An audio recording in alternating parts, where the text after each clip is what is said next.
उद्या भविष्य काळात असं नको व्हायला की उद्या ठाण्याचे सगळे प्रश्न कोण सोडवते? गुजरात सरकार. कारण महाराष्ट्रापासून वेगळे झाले. ज्या वेळेला या महाराष्ट्रावरती संकट येईल, ज्या वेळेला या मुंबई ठाणा आमच्या शहरांवरती संकट येईल, राज ठाकरे दोस्ती बिस्ती बघणार नाही कुठे. मराठी माणूस जागा करण्यासाठी आमची युती झालेली आहे. जे शिवसेना प्रमुख सांगायचे की देशामध्ये आम्ही हिंदू आहोत पण महाराष्ट्रामध्ये आम्ही मराठी आहोत. 5 कोटीची ऑफर झालेली गोष्ट नाकारणारी आहे. हे महाराष्ट्राचं स्वाभिमानी रक्त. आम्ही असे अनेक विजय सुद्धा मिरवलेले आहेत, पराभव पचवलेले आहेत. आजोबा जेव्हा लढत होते तेव्हा तर ते निवडणुका लढतच नव्हते.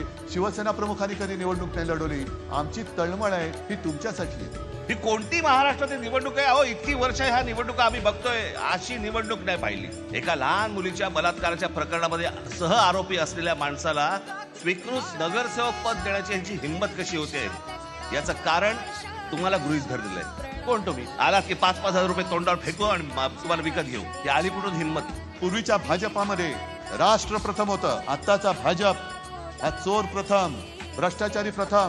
किंबहुना मी असं म्हणेन की भाजप आणि प्रशासन याचा काडी मात्र संबंध नाही. अनेक जण मला म्हणतात की नाही ते दरवेळेला तुम्ही घाबरवता, असं होणार. मी म्हणतात मी दरवेळेला तेव्हापासून नाही बोलत आहे. मला आता कळतंय उंबरठ्यावरती संकट येऊन उभं आहे. कोणत्याही क्षणी तुमच्या दरवाज्यावरती टकटक होईल.